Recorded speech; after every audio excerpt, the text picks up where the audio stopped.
After they have hurt us, after they have made us feel like every single thing we said is not worth it, after they have personally shook hand in our eyes, beat us and say, keep quiet, do not cry. Now they want us to come and save them. Now they want the black community to come as one. Now they want us to forget about the left and the right. Now they want us to come and voice out. There's just a whole lot in this particular video that you're about to watch. And I want you guys to critically watch this video from beginning to the end so that you can give me your honest opinion in the comment section. If you are the one, will you actually save them? Welcome to the channel. My name is Sonia. If it's the first time tuning in, subscribe, like, comment, and share. Credit belongs to original creators of every single clips and stitches we have in our today's episode. And guys, this is just for educational purpose, so I stand a chance to be corrected. Feel free to correct me in the comment section. And yes, with that being said, let's roll out the clip so that you guys can actually watch. Then I'll be back with commentaries.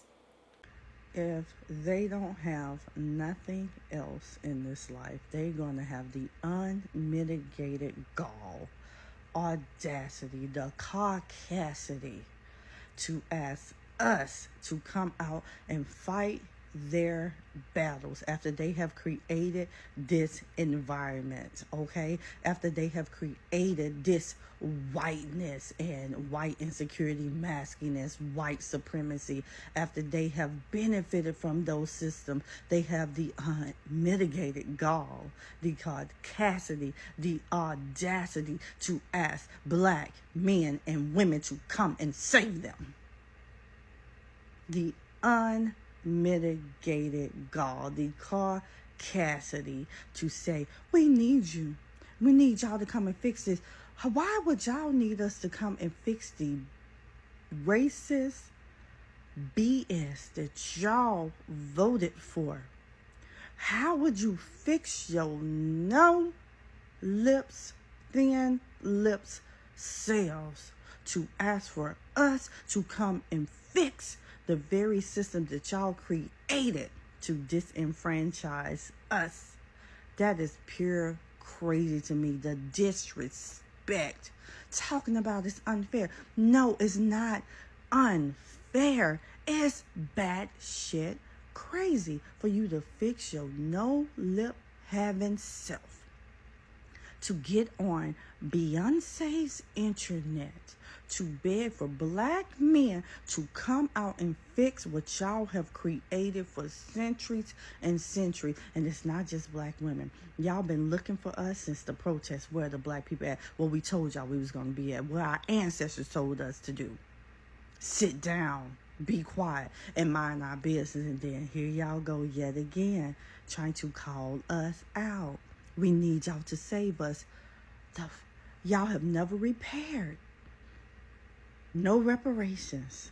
No, not even a apology for what y'all have done to us for generation after generation after generation, centuries and centuries of mass white violence against us. But then on the same goddamn token, on the flip side, you have the unmitigated gall, caucasity to ask us to save you. 300,000 black women lost their jobs in the first half of this damn year in this country that they were overqualified for.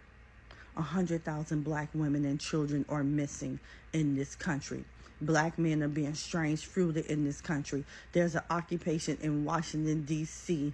in this country targeting black people. They're going into our museums trying to whitewash the history. And then y'all have the unmitigated gall, caucasity to ask us to come and save you. When is our turn? When is it our turn for somebody to do something to help our community? But y'all have no problem asking us to save you time and time again. Do you not understand how crazy that is, how disrespectful that is, how you still are moving in white insecurity, masculine supremacy, thinking that it's our job to save you when y'all constantly are targeting us? It's the audacity for me. Thank you very much for joining me. I know that there is a lot that is going on, but for one moment, Let's forget about Donald Trump, Jimmy Kimmel, the UN, Charlie Kirk, Gaza, government shutdown, the other crises that we face, and the news of the day. Let's spend a few minutes discussing what the corporately controlled media and the corporately controlled political system don't talk about very much, and frankly, do not want us to talk about. And that's the truth about what's going on in our country today. What we are witnessing right now, right before our eyes, is the rise of two very separate and distinct Americas. One for the billionaire class and one for everybody else. In one America, the richest people are becoming obscenely richer and have never, ever had it so good.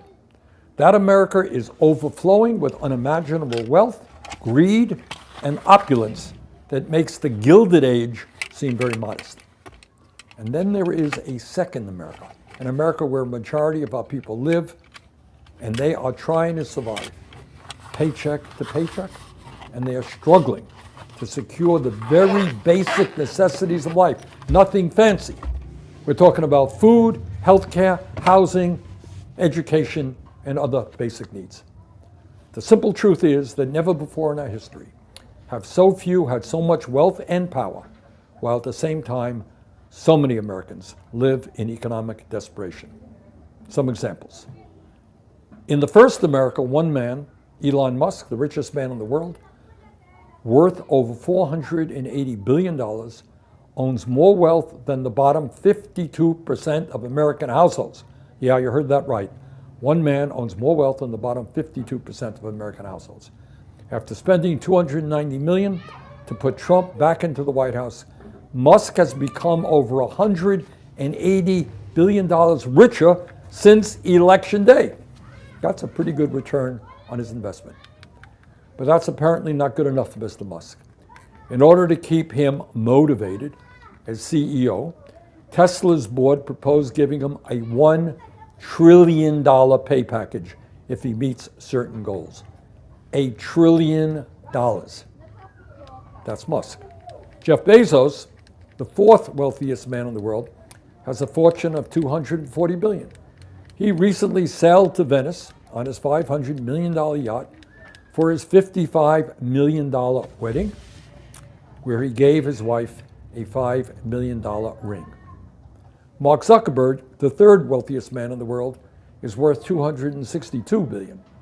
He has spent $110 million to buy 11 homes in Palo Alto, California, to create his own private compound, and another $270 million for a 1,500-acre estate on an island in Hawaii with a 5,000-foot underground bunker and 3 yachts worth over $530 million. Larry Ellison, the second wealthiest man in the world, worth $370 billion, recently became $100 billion richer in a single day. He owns a private island in Hawaii and a fleet of jets. He recently acquired Paramount, which owns CBS, and is now working to purchase CNN and TikTok. Together, these four men alone are worth more than $1.3 trillion. But it is not just them. The top 1% now owns more wealth than the bottom 93%. The 1% live in a world completely removed from the world of ordinary Americans. They haven't a clue as to what ordinary Americans experience. They don't ride overcrowded subways to get to work or sit in traffic jams to get home. They get around on private jets and helicopters. Not much of a housing crisis for them. They live in mansions all over the world, send their kids to the most elite private schools, and vacation on their own islands. And for fun, some of them spend millions flying off into space on their own rocket ships. That's one America.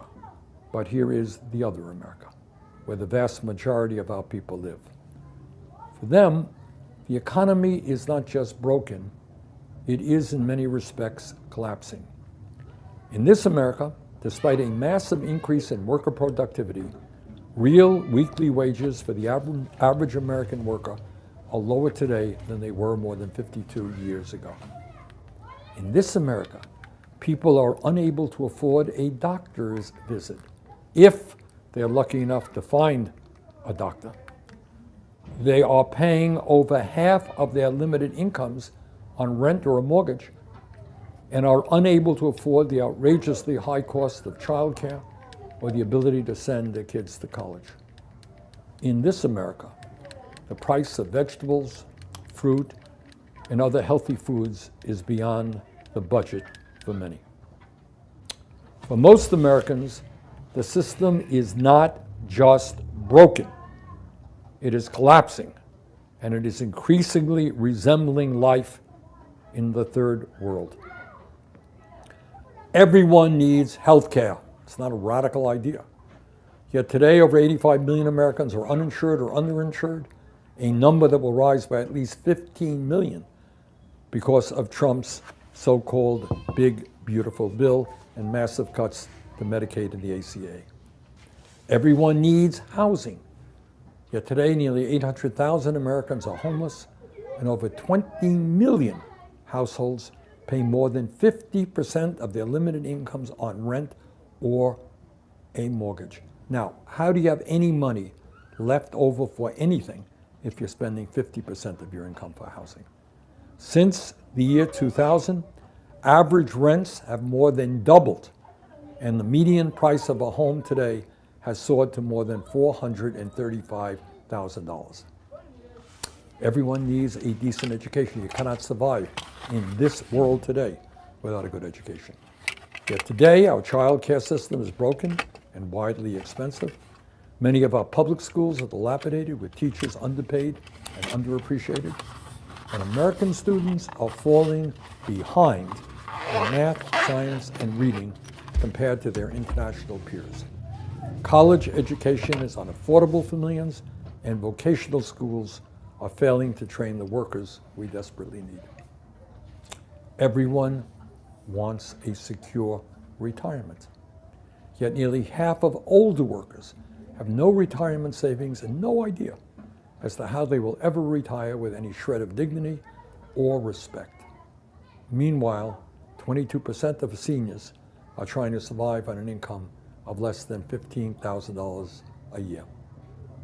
Enough is enough.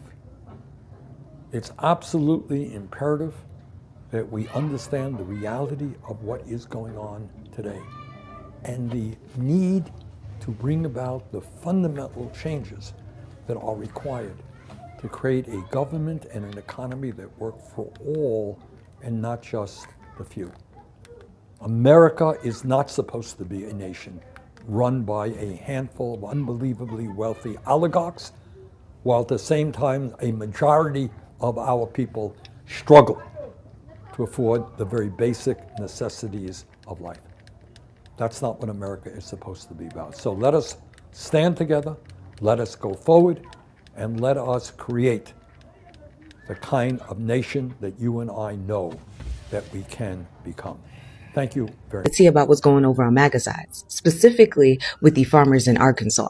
Child, them Trump tariffs is kicking their asses so bad that at the most recent NEA meeting, representative assembly that took place on Friday, the farmers in Arkansas all collectively broke down in prayer. They started calling on to God. They started calling on to God because they cannot trust that Donald Trump is actually going to keep his word. See, the big beautiful bill, which a lot of these Arkansas farmers voted for, and the Trump administration is currently renaming because it did not accurately describe what was in the bill, promised a lot of the people in the agriculture industry benefits that a lot of these businesses will not live to see as they all take effect in 2026, 2027, late 2026 and early 2027 to be exact. But like I stated, a lot of those businesses will not be around long enough to see it come into fruition. Apparently around that time, a quarter of the farming industry in Arkansas will be out of business. And y'all already know that I always come with the evidence. I always have the clip. So stay tuned for the clip provided by ABC7. The government steps in to save them. Farmers had no one to turn to but God. Farmers are lobbying. So they're closer today than anyone else on this earth because we deal with your earth every day. You know, we're hurting you. We keep happened to us. Dear Lord, we are hurting here, Lord. We can't help what has happened to us. You actually could have helped it because you could have voted against it. Y'all could have voted for Kamala, but like you stated, she has a weird laugh. And here's a screenshot of the article. You can go and find it. Let's read along to the title. People have little sympathy for the Arkansas farmers who are asking Trump for emergency funding to save their farms. And because they can't trust on Trump to actually come through with these emergency funds, they started praying. I probably should have highlighted what I'm about to read, but it's in quotations at the top. It says, I have never been as worried as I am now about whether or not my kids and grandkids will be able to carry on. Welcome to the mentality of the average Black American here. Welcome to the mentality of the average Hispanic Latino person here. Welcome to the mentality of the average marginalized group member here in America. And to think that all of this could have been avoided, had you just listened to those same marginalized groups. If you would have just listened to the Black Americans here in this country, to the 92%, if you would have just listened. And now, ironically, the same tool that you used to oppress the marginalized groups in this country, the Black Americans in this country, the formerly enslaved people of America, religion, Christianity, prayer, is now the only tool that you can rely on, because you can't trust in your government to look out for you. You can't trust in your government to help you. How fucking ironic. And just a reminder, because I know y'all like to forget, right? Anytime, historically speaking, by the way, the Black Americans of this country stated that they needed help, they wanted to be treated fairly, they wanted equality, you told them to pray harder. You sent them to church. You told them to pray harder. That if it's really meant for them, all they had to do was pray harder and God was going to hear them. So that's my advice to you, you farmers in Arkansas.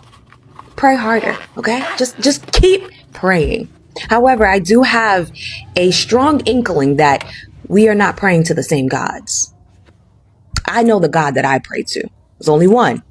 I don't know what you're praying to, but pray harder, okay? God bless America. Today in Trump's America, small-town farms in Arkansas are begging for welfare. They can't sell their soybeans to China. Who knew that so many farmers were making $10,000 an acre from China? Who knew? They're going for welfare. They're going for subsidies. They're going for American handouts. Just mere months after saying, we don't support welfare programs, cut Medicare, cut Medicaid, cut everything to these LGBTQIARSTUV people.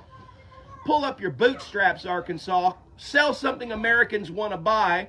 Talk to your man Donnie Darko about the Department of War, because hell, they might be coming to your town soon. He might be bringing the National Guard to Arkansas and you won't have any farmland left anyway. Look, folks, Donnie Darko is destroying America, and if you can't see it, it's a part of the Heritage Foundation, Project 2025. Go look it up. It's a blueprint. Donnie Darko is following it to a T. Cubans didn't have access to healthcare or education, and they lived in poorer conditions where they served the white Cubans. After the Cuban Revolution, all that changed. They start promoting racial equality. Black Cubans start having access to healthcare, access to education. And a lot of white Cubans, that made them feel uncomfortable. They were used to the old Cuba, where they had an upper advantage on the black Cubans. They're not going to bring this information up freely. That's why when she says save us, servitude, you're nothing but the help, disposable help. Make my white Cuban life a little bit easier and comfortable, since our white savior, Trump, is deported. Community is the only community that has the power in this country to change anything. They are the only ones that are going to save the Latinos. And I clap for the African Americans. Bravo, bravo. That's what they look at black people as, the help. Not as allyship, just disposable help. Someone that they could put in front of them as a shield. And that's why a lot of these white Cubans left Cuba. It's not necessarily because of politics or ideology. It's because of racial equality. Before the Cuban Revolution, they used to discriminate against black Cubans. Anyways, welcome back, guys, and thank you so much for watching and staying to this point. To be honest, that particular white man that I actually wrote out this video in my second clip actually said a whole lot that was actually making sense. The truth is, as at this point, I don't really see America as a black and white thing. I see it as it is divided to be like the rich race and then the poor race. Because yes, every single thing he said is right. The rich are getting more richer, while the poor are getting more poorer.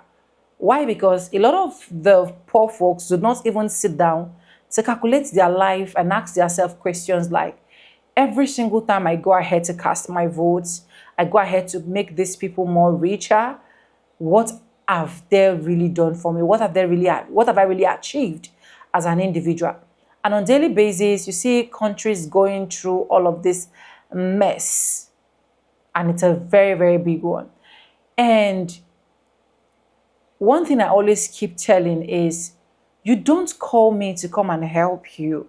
You do not call me to come and save you when you have already created your own problem. A lot of white folks, a lot of MAGA supporters created this problem that is hitting every single one of us. Be it you are in America, be it you are not in America, you are definitely feeling the heat that is coming from America. I've said it in most of my videos. America is one place that a lot of us look up to when we are growing as kids. We literally want to be there. We literally want to hop on there for vacation, spend our lifetime there, go there, look out for greener pastures. But as it stands, a lot of people do not even want to even move to the US because of all of these things that have been crumbling the economy from one day to another. A lot of airports have been empty. They have been able to see it. A lot of farmers are losing their farm. Apart from losing their farm, losing their crops, there is no more importation. If there is, it should be just 10%. Important countries like China that have been importing something like soya milk. Right now, nobody is importing soya beans. And it is quite sad. And sometimes I sit down and ask myself, where are we going to be in the next 5 to 6 years? What is the future for us? What is the hope? The only thing for us to do right now, and I will advise in this video, is for every single person to start writing what he or she knows how to do best.